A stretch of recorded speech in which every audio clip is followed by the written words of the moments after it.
that's the problem that I'm having. And listen, way back in corporate America, the third quarter was like the pits, because you're trying to drive as much as you possibly can to have your Q4 look right. And oh, by the way, there's budgets. And you talk about a deep hole and grind to get data, budget, spreadsheets, people all aligned to commit to next year and to look at, the who's and the how's and the why's that the budget's going to get done. And then you submit it and then it's rejected. And anyway, this is nothing like that. My point is that it's a different kind of high or a different kind of low. It's not as low, it's not as high. It's kind of right in the middle, and it's dealable. And I love the pressure, and I love all the goings on, but it's still that time of the year that you want to focus and concentrate on family and whatever. And it's the work life. It's a funny one, that, because it's kind of, it is obviously family time, but at the same time, like if you're of the ilk that we are, like it's also the same time that you kind of like the phone stops ringing and like people just stop bothering you for the day-to-day life of being in business. So you get to actually do stuff that you want to work on. So it's like this really weird scenario, isn't it? Because you obviously, you got the family time, but then if you're anything like me, you're just like, well, yeah, but like there could be a couple of days in there where no one needs me for anything. And I can kind of do what I want to do, which is rare. So I hear you on that one. Let's dig into it. Andrew, I'm going to come to you first. Then wins and challenges. What's been going on apart from the anniversary being a win and the wedding being? Yeah, by the way, congratulations. What was the anniversary? 13 years. Lucky for some in this case. Yes. And so the win was, my two people I'm collaborating with for the talk in Nice, should we get it? We're gathering data for that talk, and we've got a little pilot launching in North Carolina at a charter school, and it's going to be a year-long thing. So my colleague there started with reading a book about how full is your bucket, and then he's going to come in with another activity, and then he's going to do an evening of kindness for families. And we're working on programming for that. And I'm going to try to see if I can mirror that same thing he's doing in my kid's school. And it's all to, my talk is mostly geared to family in Nice, but his school asks him to come in and do some things. So he wanted to get data that would actually be relevant to what we're going to talk about in Nice. So that's nice. A win. Yeah, that's awesome. I like that as well. And I like that you're able to test it and kind of be in a luxurious position where you can experiment with things and you can spend the time to get it right as opposed to having to get in there and sell something. That makes a nice change for most people. So that's good. That feels nice. And it feels more like your process, like that's going to work better for you, isn't it? Yeah. It's really nice because there could be opportunity for he and I to really, push this out. So that was a huge win. And yeah, my challenge will be now, I just still really want to commit to those content buckets and I want to get that right. I'm still not there, but I want to get on that. So that's my challenge. I want to stay focused on that and I want to get my buckets identified. And I've been seeing articles just over this weekend about just this isolation epidemic that we're having globally and how it's impacting health and the health challenges that are resulting. So if there's ever a time for kindness, it's now, because it also serves as a social construction to bring people together. And the other cool thing was that my husband flew out to Vancouver last night, and he called me this morning to tell me that on his flight for their snack, they served Kind bars. So I was like, yeah, that's pretty cool. That is pretty cool. Yeah. So I'm actually going to send a message to the CEO to say, hey, my husband enjoyed this Kind Bar on the plane. I think that's a great place for Kind Bars because people get agitated on a plane. So yeah, they're my wins. My challenge is that content. I want to get to it, and same as Carm, just like this will be a crazy fast push from now till the holiday, and then my kids will be home on the 21st. So till the 7th. Oh wow. Which is awesome, but you kind of, you lose the 2 weeks of focus, don't you? I get that. I do. But you know what? I'm not going to always have this time either. They're little. Exactly. You got to make the most of it. I agree totally with that. Mm-hmm. Good. Oh, and an off-topic question for both of you, because you're my tech people. I'm looking for an iPod for my son that doesn't have, I don't want an iPod Touch. I don't want it to text or contact anyone. I just want a regular iPod for music. So if you have suggestions, I don't know if they do iPod shuffles anymore.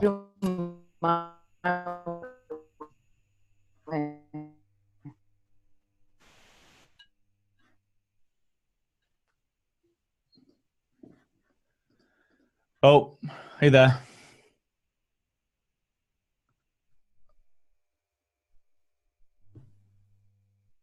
Hello. Sorry, my internet sucks. All I did was open up a new browser to look for iPod Shuffle, and then we get complete frozen internet on Zoom. On my end. I don't know. No. We lost. Yeah. Do you know what that was? No, what? I get this. I've got this really good internet connection, right? But then recently on Zoom, only on Zoom, if I open up any other browser to look for anything, I started looking for an iPod Shuffle, then that's what kicked me out of Zoom. Really? Oh. Terrible. Huh. Yeah. Nightmare. Anyway, I don't know if they still do iPod Shuffles or not, Andrea, but they are pretty awesome. Yeah. I love mine. So I just was putting it out there. I just want to make sure I'm getting something that's only the music, I don't want all that other stuff. Yeah, I don't even know if they still do them, but I used to love mine as well. You literally stick it on your arm and you can run and you can train. There's no interruption. It's just music. Yeah. Yeah, that's what I'd suggest. I don't know if they still even do them.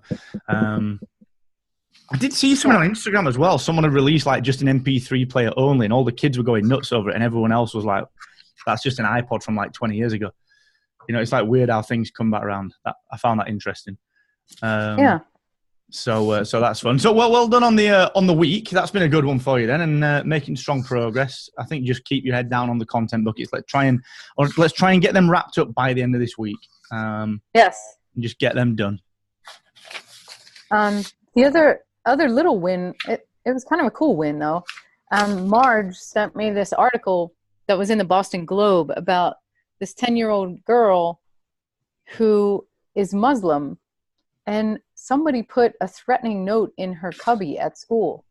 And it said, "You're a terrorist." And then another day they found one that said, "I will kill you." And it's just a 5th grade girl. So they were asking for letters of support for this little girl. And I sent it to my kids' school, and they put it out through the language arts department, which was cool. And then my family did one too. So that was nice. That is insane. Yeah. What is wrong with people?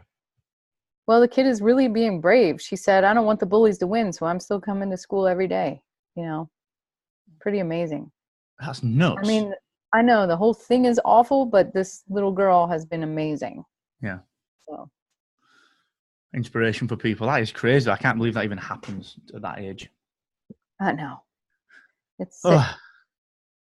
But goodness, that's what was cool. So many people got on board to write her letters. Mm-hmm. So I know my kids' school is open to what I'm bringing to them. Yeah, that's good. Yeah, they're the right set of people, aren't they? Good stuff. Cam, I'm going to come to you, sir. Wins, challenges. What's been going down? Ups and the downs.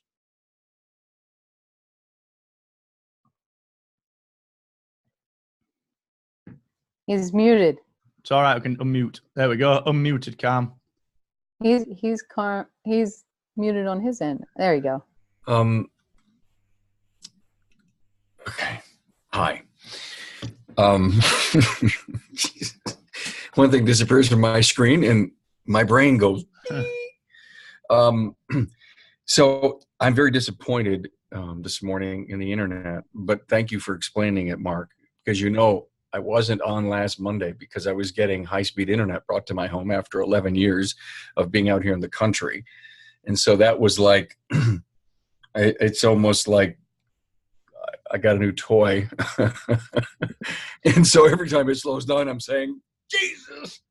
Yeah. Anyway. What am I paying for this crap? What am I paying for? So anyway, that is just, you have no idea how much money that's going to put in my pocket for the year. Okay. So it's been really a hectic couple of weeks. What's going on? Wins. Last Monday, what was so really wild is I have a call with the Napa president and the guy who really contacted me at 1:30. And I told the installer of the cable, and I'm following him around, and I'm helping him out, and I'm trying to get him in and out of the house as quickly as I could. He came there at 10:30 in the morning. And at 1:30, when I'm out with Napa, where the frig do you think he was installing? Right here in my office. And I told him, I said, I got a really important call. I don't want you to be in the room. And he's rocking and rolling and doing his thing. And so anyway, they agreed to my proposal, Mark, by the way. And I probably emailed you or mentioned it to you. I didn't want them. They were willing to take the whole 2 years exclusive. And I explained to them that Apex wanted a minute, and hopefully they sign on for us to take one other minute, and then they actually even have an idea or two to give to me to buy the other minute for the Friday show. But here nor there, they requested a legal document, and I never ever had a legal document with any sponsor. It was just a single page agreement. So here it is. I'm reading a 4-pager with of course the addendum of all the details, and it's been 1 week, and my lawyer got back to me Friday, actually, even though it was the holiday. So it's a win and a challenge to make sure I get this legalese done right, and then their lawyers can have fun with it. So that's really a good thing. I mean, they agreed to everything that I had in there. It was just totally amazing. And the president said to me, we ran the proposal through our ad agency, Carm, and they were really surprised of the downloads that you had. Now, that was pre-Mark Asquith putting his long, lanky fingers inside of the filter on the new software from the International Board of We Got You Now. And so he was thrilled and happy. And then I said to him, I says, listen, I want to let you know that the numbers will be subdued as the year goes by for all podcasters, no matter who it is, and whoever your ad agency sees or says, and who they look at, because of some new standards that are going on and how they're really locking down what a real listen's like. And I said, and that's going to be huge, huge value to Napa, because we know that my listener is of quality to you, but it's going to even be better. And they were excited to hear that. So I was able, first time ever, Mark, I was able to breach what I'm calling subdued numbers. I like to call it the real listeners. Turn that on its head. It's good. Yeah, the real listeners. Well. The real listeners, not just the.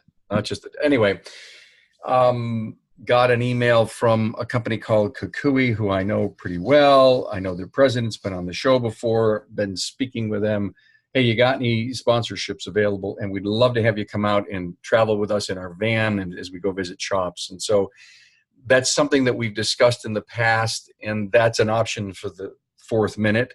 It's an option if Jasper decides not to get off their best intentions. And I've reached out to Jasper 3 times in the last 2 weeks, and they've been in silent mode. So I don't know what that means. I just don't know. But Kukui, they create websites for the industry. Nice. And they're really good people. That puts everyone else that I talk to that does websites off of my friend list if I sign them. And that's the struggle that I'm starting to see. Napa's going to put some people over there. Kukui would put people over there. And another win this past Wednesday. I'm doing Carmcasts now on Wednesday at 12 noon for 10 minutes. or 12 or whatever it takes to talk about me, put myself in front of the brand, do my own rants and talk about behind the scenes stuff. And I was at a shop. I actually went live on location at a shop in Buffalo, and that was just cool to do and to figure out this little mini tiny, mixer board. And the reason that I had to have the mixer board is because I had 2 mics. If it was 1 mic, I wouldn't have a problem. But so it was fun and it went well, and I had a blast doing it. And so, me, now it opened up all kinds of possibilities. Then here's another really cool thing, everyone. A really big win was Friday's Town Hall Academy was titled Taking Great DVI Pictures. And DVI means Digital Vehicle Inspections. And it is a phenomenon in our industry. And it is only like 10% of the industry has adopted to it. It is all tablet, telephone inspections of key components of the vehicle. It's a health inspection, and videos and pictures are part of it. And so we decided to get some really smart guys that come on, a professional photographer and a bunch of really great people that know this stuff, that have passion and have rules around the quality of the picture and the lighting. And, it was great episode. And the guy who I've become a great friend with decides to push the envelope a bit and come up with a concept for me. And so he signs on to the Zoom webinar platform as a participant with his phone, and he signs on with his laptop. The laptop showed a picture of his bay of where the car was on, and his phone allowed to go out and show how pictures could be taken, and the lighting and the movement and how to hold it, almost like a gimbal in your hands. He's kind of perfected a way to hold it. And so that was so cool to be able to see him moving around, but in the other frame, be able to see detail. Nice. I like that. That's a good idea. Really cool idea. So you just give the guy, he sends the email to phone. They sign on to Zoom. I take both of them, allow them to be participants. And now I've got 2 views in the same place. That was a win, a big breakaway. Challenge, of course, getting Jasper on board, and I'm preparing that proposal for Apex, and I haven't sent it to them yet, only because of the holiday, but I got it done, Mark, very much like your coaching. If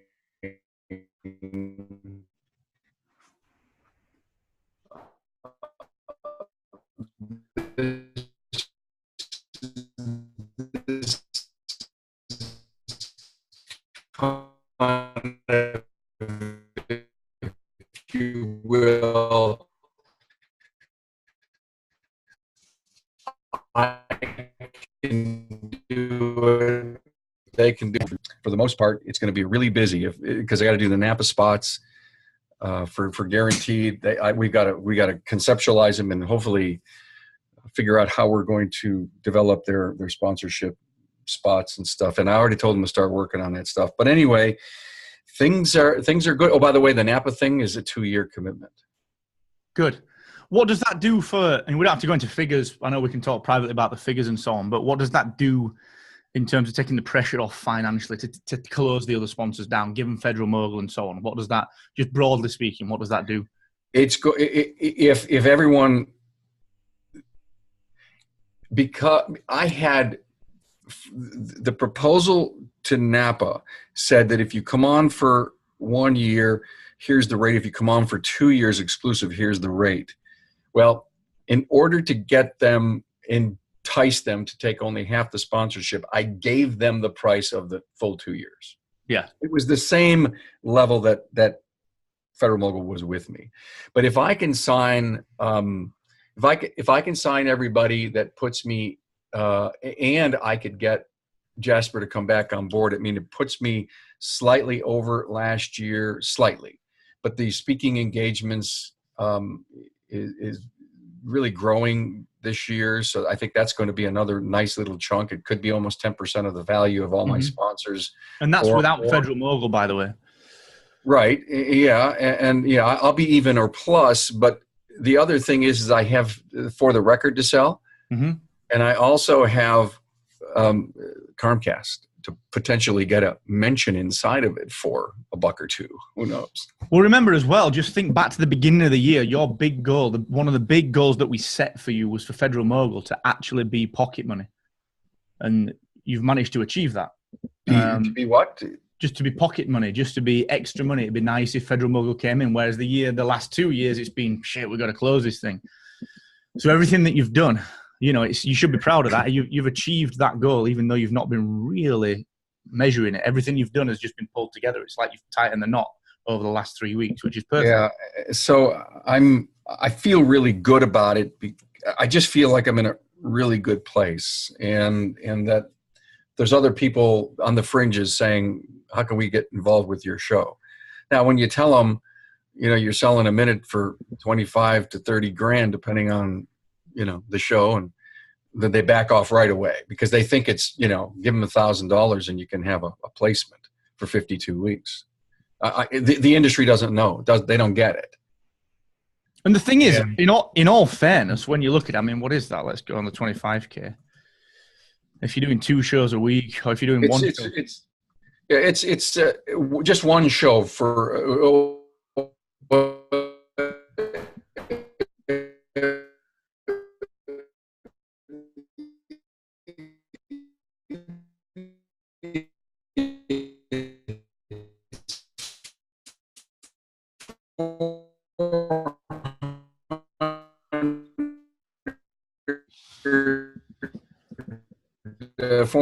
It's pretty cool that you're not in a place where you're like, man, I really need them. You don't have the dependence on them anymore.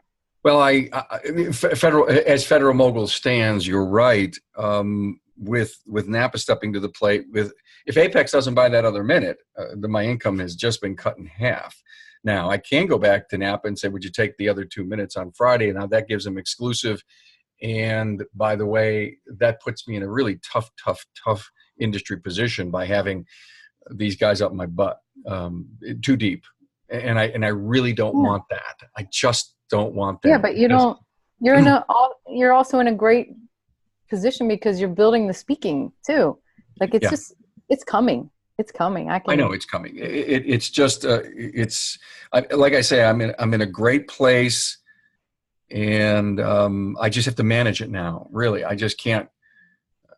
It's like the luxury of being able to pick and choose right now. Yeah, that's good. I think it's been able to fit other people in as well, and trying to fit them into the brand. And, and I know you'll be open to this, but being open to, creating something with them. So if you can't fit something into another minute, if someone's got 30K to invest, actually, there are options where you can say to them, well, I'll tell you what, why don't we produce a 10-season episode and you outsource it for 5K? And it's, you stop being this, or you have the option to stop being this ongoing producer and just take something off a shelf and say, it will cost you this amount of money for this thing. Would you like it? That's how you can get involved. And then when the first sponsor slot or the next sponsor slot becomes available, or the next partnership opportunity becomes available, actually, you'll get the first refusal on that. So what I think one of the things, what you've done so well there, and I think you've done it, it links into what I want to talk about today, actually, which is around milestones and stuff. But very often you don't know how you're going to achieve what you're going to achieve.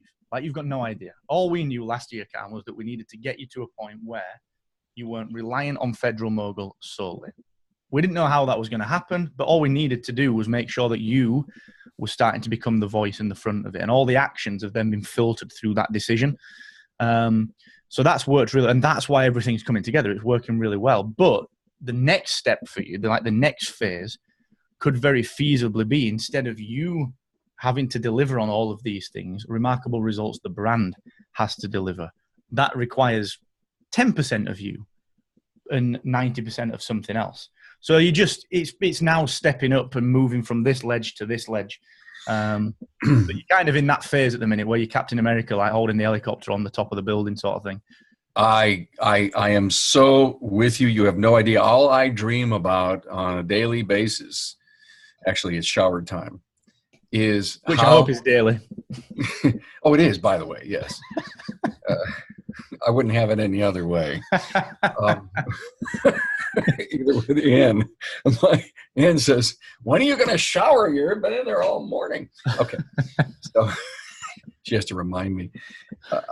I think about and I dream about my 10% engagement into all these shows and these brands. Just put me in the studio, let me interview, let me talk to people, let me be the front of this thing, let me go out, let me speak, and let my team produce and develop and create and social post and all that shit. Yeah, exactly. And not only that, but you can also be the consultant as well. This is where you can start to tweak. We did talk about it, I think, for Napa, adding in sort of a consultancy layer where we can start. It's in there. By the way, it's in there. I'm sure it is. Yeah, I just remember us talking about it because that's a really nice way of packaging your knowledge and your expertise. So they the first thing is they approached me and says, we'd love you to consult on our Expo 2020. And so right away I'm thinking, wow, it lasts till 2020. Maybe I can get them to be a sponsor for all 19 and all 20. And of course that's what they agreed to, because they didn't just want me to lead up to the April 2020. They wanted the residual that what we would do there to flow through the rest of the year. And when that hit me so hard, I was pretty impressed that people inside the industry told them that they needed to have me involved. Yeah, that's good. That's a win. And now, okay, so one little thing to just keep in the back of your mind for this one is now you're starting to get these opportunities come up. One of the things that I just want you to start percolating around is finding these key people who are recommending you and advocating for you and bringing remarkable results, and particularly you, into the minds of other people. Just start to think about how you can bring those in before everyone else. And what I mean by that is it's basically kind of like a launch, or almost what you do with like a launch strategy, where what you do is, let's say that we're launching something. So we've got, in fact, we'll use the examples for next week. So we've got some announcements this week. One of the things that I'll do, that I know I've got to do, and I'm booked in to do, is I've got 5 or 6 people that I will tell that are in the industry before anyone else. And the only reason I do that, so like Jared and Dan at Podcast Movement, I'll bring them in. I'll say, look, guys, as a way of thanking you for supporting us, I want to jump on a call and just give you 10 minutes, give you a rundown of what's coming so that you can ask any questions that your community might have. It's a nothing of an action. It's just been nice. But the really cool thing with that, Cam, is that because these opportunities are coming in from this side, you can start to use those to gain even more traction just by being thoughtful about these people. And it doesn't take much. All it needs to be is, look, I'm doing a Calmcast in a couple of weeks' time. I'd love to get your thoughts on this thing that I'm talking about. You can even make up what you want to talk to them about, but 2 or 3 minutes back and forth on an email, people will be like, okay, now I'm on the inside. So versus my private alumni page on Facebook, versus that, do you do email? I always do personal outreach. So what I believe it or not, the best results that I get from this twofold: Facebook Messenger direct, and then the second one, you'll not believe it, Instagram direct messaging. Okay. And yours might not be an Instagram thing, but like a LinkedIn or something for you. But I reached out last week to the alumni. Anybody who's been on the show is in that private group. They chat amongst themselves. It's really a great platform. And maybe I should have an open one for the entire industry, and we probably need to talk about that. But go back to the alumni page. I reached out to them and said, hey, now that I'm doing Carmcast, you know that I am. You know, I have my cool page on my website with all the Carmcasts there because of Hanny's software, by the way. And is there anything you'd ever like me to promote, press release, anything new going on in your business? Send it to me. I'd love to talk about what's going on in your world. Yeah, perfect. And just take that one step further and do it one by one. So what I tend to do is I'll build a relationship with one person up directly. So I might spend a week just getting to know someone, and then you just become friends with them. And it's bottom line, it is basic business networking, but it's actually with a genuine layer of friendship. Like I'll always do it. Like the guy from Pod News, he messaged me wanting to talk about productivity. It turns out he's in London, so I'm just going to make the 5-hour round trip to go and see him rather than do what he wanted, which was a phone call, because we were in, just little things like that you can do. But the key thing is, this is where you can really win, is always phrase it asking for advice. So pick one person, personally email them and say, John, I'd like your advice on this thing. Because what you're doing then is, as well, you're actually showing that you trust them enough with your potential releases or your brand to seek their advice. You don't have to implement the advice. It might be totally wrong.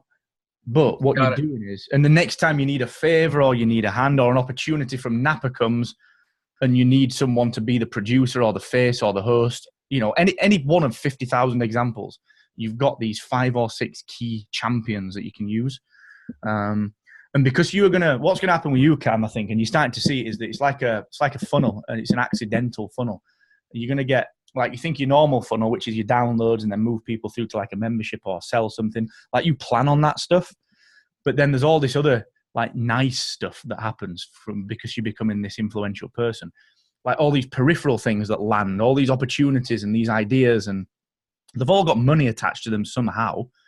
And if you're not careful, you'll miss them. So if you can come up with a way of saying, all right, look, this is how I filter these, then I ask these 5 people whether it's a good idea or if that person can help with it. And you max out what you can take advantage of. Mark, what is your idea of, I've interviewed probably a dozen business coaches in our industry. There's a few of them that I've become close to, that I appreciate their slot, their take, their personality on our industry, in the relationship that I know they have with customers. If I leave 2 or 3 out, and the other ones, I recommended this to, what am I, Swiss cheese over here? I guess the only thing I'm worried about is that I love all my children that have made me what I am. And so the thought that I had is to develop a live advisory panel that would change out every 9 months or a year, that, I would go to and let people say, hey, listen, it's an ongoing advisory panel. And, we'll always put 1 or 2 through the chairs or add to it. And to me, I'm not trying to make an excuse, but I'm trying to show that I just don't have an exclusive club and you're out. Yeah, that's a good idea. So there's a couple of points to that. Number one, what I would do is I would still always do the one-to-one outreach, but I'd filter it by specialty. Okay. So I'd ask for advice on one thing. I get it. That gives you a nice filter. The second thing is I like the idea of the panel, and I kind of get asked to be on a couple of these per year myself for things, and it's a nice way of doing it. I often say no to them because of the time commitment, but if you get the right people and the commitment's right, it's a nice way to build a bit of an inner circle that you can start to just lead on. So it's a very nice way of doing it. The last thing that I'd say on that is, if you are going to do it, you may as well max out the brand equity that you get from it. So take these 5 experts and market the crap out of the fact that you're working with them. And this is Remarkable Results Advisory Panel for the 2019 semester or whatever. Yeah, you can do something brandy with it, is what I mean. The magazines that have these in our industry, they promote the fact, and the people that are on it, they go out and they say, hey, I'm on that advisory panel.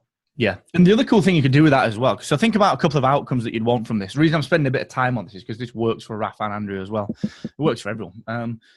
Is that what you can do with that as well is you could start to cut in certain segments of your show as well. So you can start to do things where you say, oh, okay, look, on For the Record or on Town Hall Academy or on Remarkable Results Proper, we talked about this thing with John Smith. And look, there's a 2-minute snippet from one of our expert advisory panel commentating on this thing. So you kind of get opportunity. The reason to do that, if you can get it done in batch, is really good, because it's almost like having a column. Like Rick likes having a column on the Goodman Project. Like he will use that as that will be on his LinkedIn. It will be on his resume. Like if you can become the thing that people put on their resume, then that is a real accolade for them and for you, because then you almost become institutionalized by proxy. So that's a really powerful thing to do. And they're going to share it every time they're on. It's like, oh, guess who's back? I'm back giving my opinion on electric cars and what they're going to do for the industry. So there's some strong opportunity there. Now, the really good thing with this is versus where we were last year is this is high impact, low maintenance. You do it once and you batch it and you keep it rolling, but you're going to get a lot of impact from that, which is different to where we were last year, which was production, production, production. So this is a good step, really good. The only thing I worry about is that it's not a worry, it's a concern that here I'm asking, we had a great meeting and they want to move me in a direction that for strategic reasons I may not want to move or I may not want to cover. And I don't want them to feel that, I would obviously say, listen, you're being upfront and honest with me. Let me tell you why that may not be a good move for us. And I'm not sure if that's the right approach, or I should just take everything in advisorship and react to some and not others. And so I'm just trying to figure out, listen, I've done these panels with customers in my previous life, and you can't do everything they ask you to do. Exactly. And so, but if they start seeing some movement from some of their advice, then they'll be happy if they don't get picked or their idea doesn't flow to the top. I still think they would be happy as a group that I would be listening. Well, that's the art of the management. It's not easy. It's a total shitstorm. Like, I have to do it all the time with a team, especially like Jess on the marketing side of things, because it's like, she'll have an idea that doesn't strategically fit. And we always butt heads on this one. It's a difficult thing. And what you've got to do is get to the point of what they're trying to achieve with that. And it's often like someone will be trying to tell you that the sky is red and not blue. And they're not really trying to tell you that the sky is red. What they're trying to tell you is that they don't like blue. Like, that's what they're saying. They're not saying what they mean. They're going this way to get to that. Right. So as long as you can manage them and say, look, okay, I think what we're trying to educate on here is perfect, but maybe we need to look at this from different angles. Let's look at what we're trying to achieve with it. The first point that someone is trying to argue is actually rarely the point that they're trying to argue. So as long as you know that, and you can, like you said, you can navigate it and you can manage the personalities, which I've no doubt you can, given your nature. I think you'll really win from that. And you could do something like this where you meet twice a month or once a month, and it becomes a forum. And it's a strong thing to do. I think everyone can do that. It's not too dissimilar to what Raf and I had spoken about for Served. You get some Served on the ground kind of street team people out there doing what they do, and it's a slightly different implementation. And the same for you, Andrea. Each school in your area, each school's got a champion, a kindness expert, a kindness champion. And it's not anything but it's just a branded safety blanket. And it's almost like accountability and a like a bit of a shoulder that if you need something, you can go to Cam, you can go to Raf, you can go to Andrea. Well, you know what? What are your thoughts? I see in my space, I don't know if you guys see it with yours, like these online summits that they're free for people to attend, but they have like really top-notch experts. Yeah, it works. I mean, they're proven to work. That they're often time-bound, so you'll do one for like a day or two, and it's free. And then after that, you've got to pay for access. It's really a list builder and an expert positioning tool, and it's also a network building tool. So you become aligned with the biggest experts very, very quickly in that space. Yeah.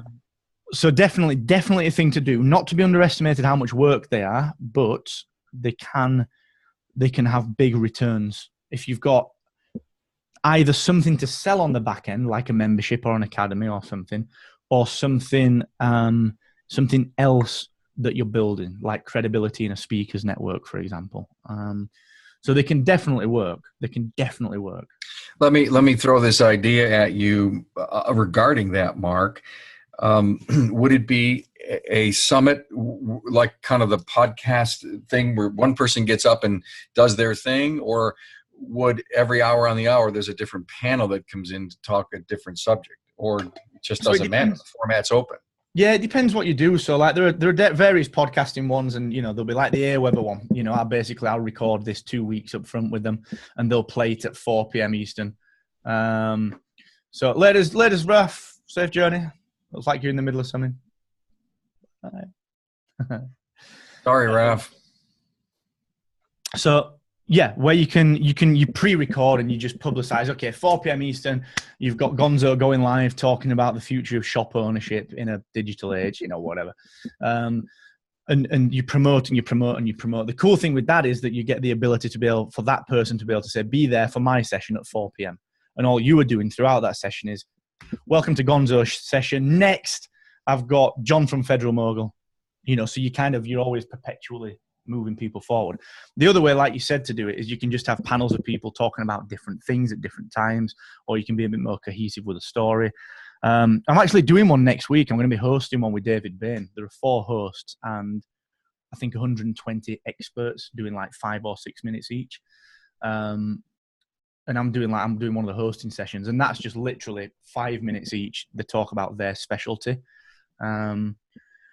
Which is quite interesting. And the other point to note on that one is like balancing the volume of people with the quality of people. Like AWeber did 4 people. There was me, Jess, Amy, and someone else.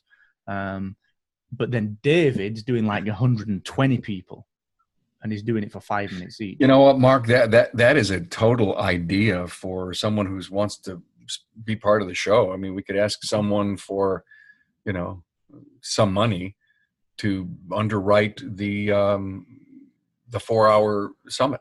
Exactly. And that's what a lot of people do. You know, they'll, like David will ask HubSpot to underwrite it, and he'll get, you know, 15, 20K to do it, whatever it is. I don't know, you know, there are varying degrees of it. The good thing, so 2 points that I want to make, actually the same point, but 2 methods of doing it. You need to create a splash. So you can't just be like, right, I'm going to do the podcast summit and we're going to talk about the same old shit. You've got to be discussing something difficult, contrarian, or brand new, or you've got to do something else where people are like, holy crap, how's that guy doing that? So like the 120 digital marketers, that's a big deal because there's 120 people from all over the world. And it's like, how are these people in one place at one time? Or you do it the other way. Like Mike Russell did it a couple of years ago, the longest podcast in the world, 24-hour total live stream podcast, and then uploaded it to iTunes, 1 24-hour piece of audio.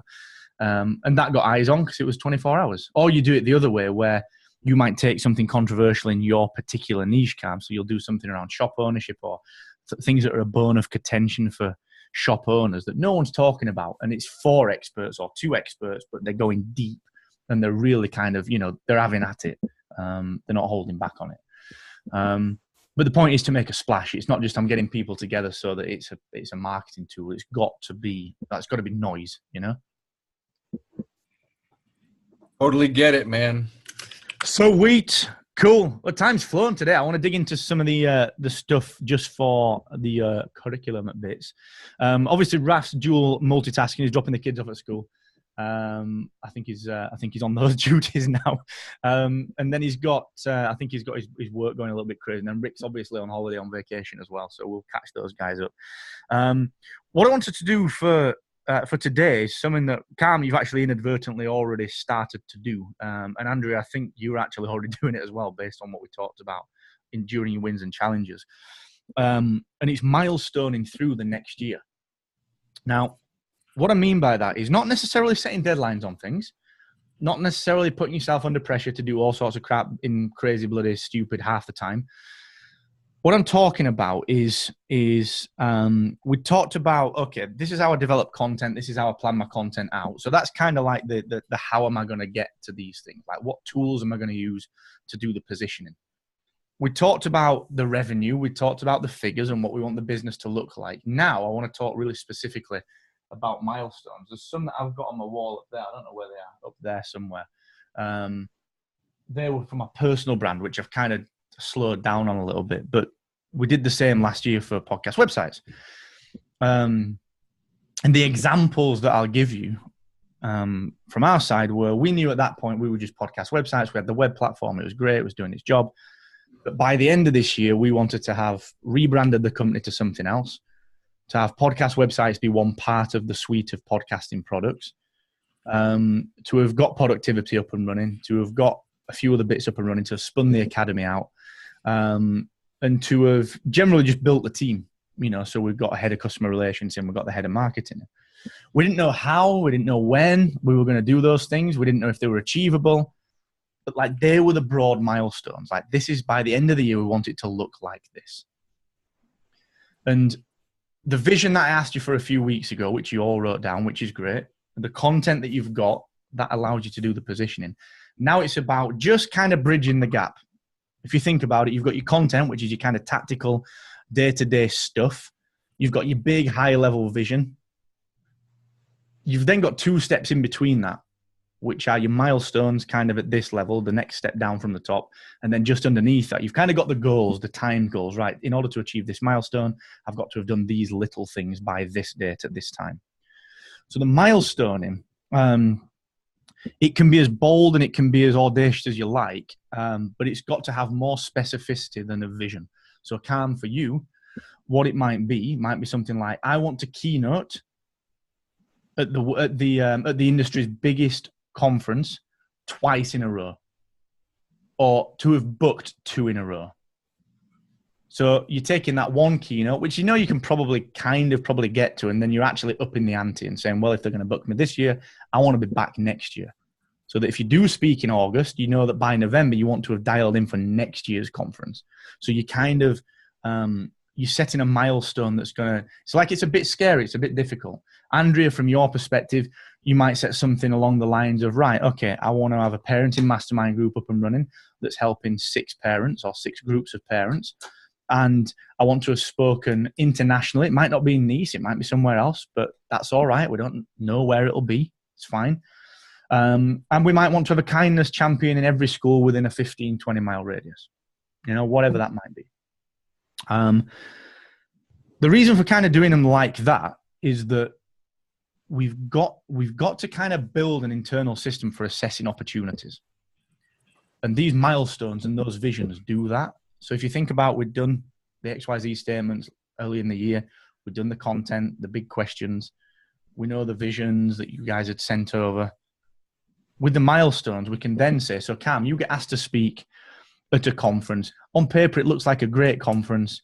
All right, there's not as much cash in it as you'd like, but it's a little bit of cash in the bank. By running it through this process or these milestones, you can say, do you know what, actually, this is only $1,000. It's going to take me out of the office for a week.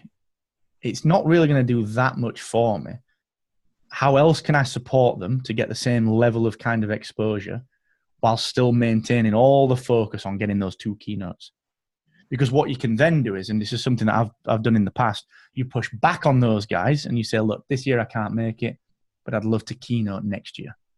So suddenly you're making decisions and having conversations that you wouldn't normally have because you're not reacting just to that opportunity. So that's kind of the cheeky little bit of homework, is to kind of get those milestones mapped out. There doesn't have to be a specific number of them. And I want them to be a little bit bold, like things that you wouldn't have thought you could have done this time last year. Things that might feel uncomfortable for the brand. And again, an example of this one is that when I say to you, right, we knew that by the end of this year, we wanted to have rebranded podcast websites to something else and podcast websites to be a product of that business. We knew that we didn't want to be a website business. We knew that actually we wanted to be a broader tech business within podcasting that could do other technology in podcasting. So when we get decision-making processes working, when opportunities come up, we can make those decisions through that filter. And it tightens your goals up a little bit. So that's the homework. The next thing that we'll do after that. I already wrote them down. Of course you did. What are they? Let's do it. I'm going to create an aftermarket summit. Nice. I'm going to go with Kukui and go on the road in their van for a week. I wrote down X number of speaking gigs, keynotes at the biggest venues. I already done that before you mentioned it. Thank you. Good. X number of studio appearances that, I'll go out and do my live gig. Write X number of blogs. Yeah, that was weak, but it was there. It kind of motivated me to keep writing. And I'm going to want to do X number of shop tours, which I think is so cool with this tech. We could do it on, in fact, not even Carmcasts, but to just go out and create a standalone once a quarter, once every 2 months and go somewhere, get in my car, get on a plane and go do a shop tour for the industry. Yeah, that's cool. I like that. One And thing there's more. There's more. I stopped there because I wanted to keep listening to you, but there's some other things that we could drop in there. One thing that I'd like to see in that one in particular for you, Cam, is have 3 paid-for shows that don't involve you. So have Gonzo and X and Y after that you've sold 30 seconds or a minute on, but where the trust has been put in the Remarkable Results brand, and you were doing the consulting and maybe the first 10 episode production, but you aren't involved in the day-to-day running of it. You maybe facilitate it. Andrea, any coming to mind for you initially? Yes.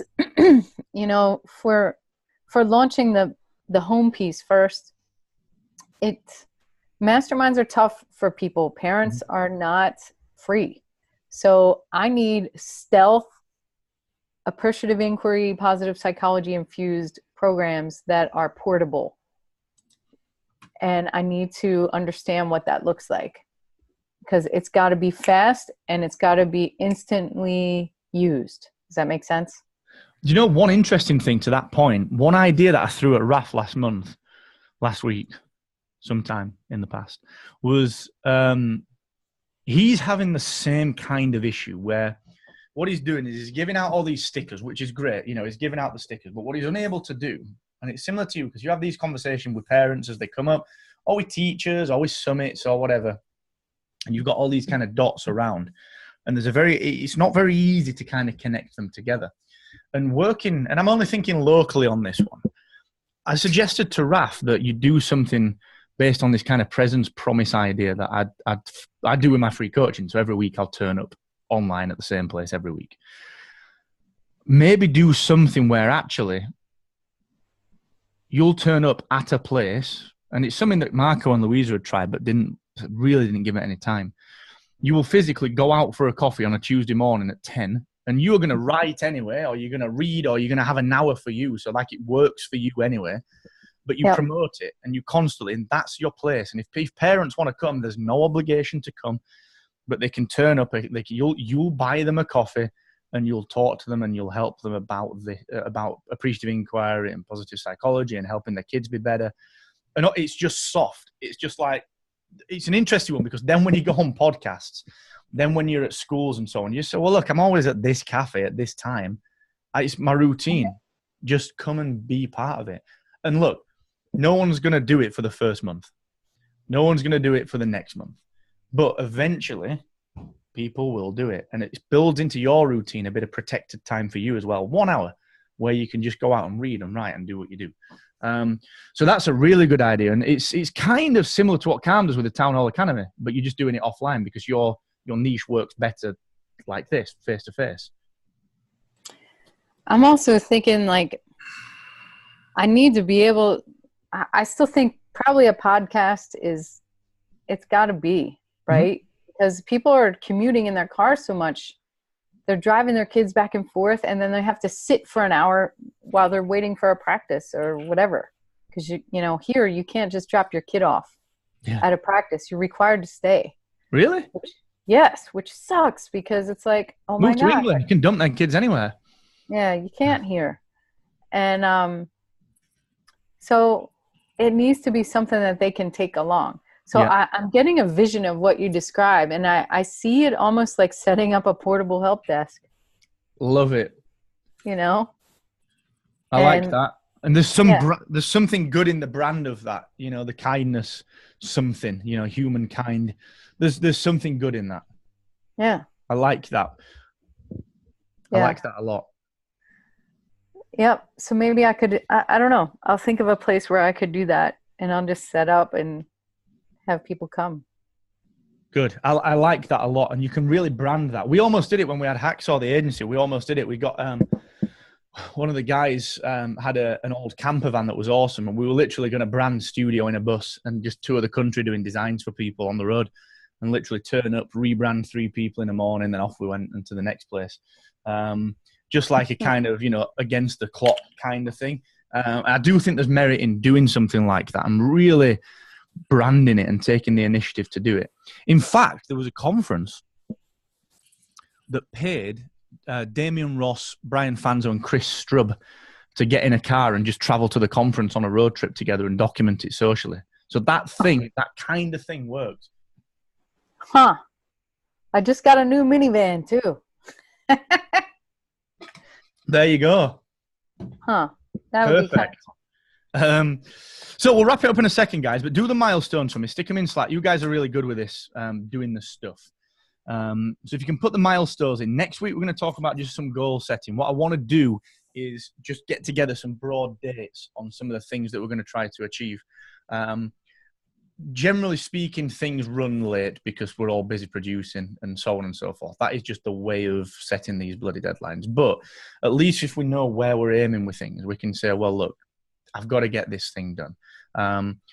And what we'll start to do is prioritize them via kind of revenue order as well. So we'll pick the lowest hanging fruit first. Like, Cam, if you can set up 2 shows that include you and sell a minute on each one of them first, then we get that done. And then it just, rather than, well, let's do the Gonzo show first because Gonzo's kind of waiting in the wings. No, that might take too much work, So we'll just start to mill through these milestones and goals set around them.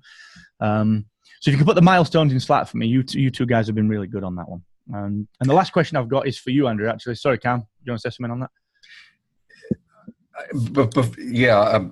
I meant to ask you or bring something up to you. So I went into Slack and I dumped it. And I would appreciate if you could look at it. I'm being asked by a big magazine to have a meeting with them on Wednesday about trading their access and my podcasting abilities. They want me to create a monthly show for them. So they're currently they're currently putting out my content right now. And they're basically trying to say to me, if you'd like that to continue. And I met with their VP, the guy who sent this email to me at Apex. We're having a meeting Wednesday at 3:00 to discuss his proposal. I sent you his proposal. Okay. Look it over. Tell me from your perspective if you think this would be a great step in my brand, and maybe it can go somewhere. I don't know. Yeah, I'm up for that, dude. I'll take a look at that. So Thanks, hit on Slack. Whenever you get it. I know it's late there, but whenever. Thanks. Yeah, I'll probably do it tomorrow because I'll be in early my time. So that's cool. Yeah, you'll probably get some at 2 a.m. Thank you. Cool, man. Excellent stuff. And last question for you, Andrew, is how's the design stuff going? How's the branding going? It's going good. I should see something by next week, I think. Oh, good. Next Monday. And there was something else I was going to tell you. Yeah, I think I did share last week that I did sign up for the Heroic Public Speaking. They're doing that hybrid course. So I told them I don't have good success with online compliance, but they've built it into also, if you don't do the online portion, you can't have the live experience. Oh, wow. So that's pretty good. Yeah, that's a good piece of accountability, to be fair, because you paid for that experience anyway. Yes. And my other thing is, like, I need to know how to reach parents. I know it needs to be something they can consume on their terms. Yeah, I agree with that. And the short kind of quick answer to that is that obviously keep producing or start producing your own content in whatever format you think will work better. Yeah, I agree with podcasts from a passive perspective. And then it's just about, I think it's about being on as many outlets as you can as a parent yourself, talking about these things. So then it becomes introductions to like entrepreneur.com to get the business of people and talk about those too busy to parent. And then it becomes, you get over to HuffPost and, the Good Woman Project, and you start to just be that parent speaking on these terms. Is there a Good Woman Project? I think there is. I'm going to look that up. All right. Let me have a look, although it'd probably kill my Zoom. I know there's a Good Man Project. That's what Rick's with, right? Yeah, I remember seeing it last week on something totally unrelated, and I was thinking, oh, maybe that is the same, and it turns out I think that it is. All right, I'll look into that. I know, I got to figure out how to be a contributor. That's my other thing. How do I contribute, like in Psychology Today, or how do I get into that? You literally do one of two things. You find the editor from the front cover. Yeah. And you email them, and you talk to them, and you become friends with them. What I'll do with that is normally I'll send them an email saying I'm in town. and I'll, you know, do you want to grab a drink? Do you want to grab a bite? The second thing to do is make their lives easy. Write something absolutely fantastic and say, "You here, Mr. Smith, you can have this." Yeah. Okay. The stuff in my genre, they don't usually take unsolicited things like that. I get that. But you'd be surprised if it's an opinion piece. Okay. Yeah. Just try, you know, you'll know your industry better, but definitely just, you've got to kind of be seen to be producing and then keep hammering them with, look, you can't ignore this because it's really good, really good, really good, Yeah. really good, really good. Yeah. Okay. Yeah, my medium stuff is still getting some nice traction. So Good. I need to get more out there. Yeah, it does well, that medium work for you. Yeah. Yeah, it does. It does. Right, let's shoot, guys. Good session today. Well done, everyone. Get those milestones in for me on Friday, by Friday, and I will take a look at that proposal tomorrow for you. Thank you, man. Pleasure. All right. Break All right. on 3. Break on 3.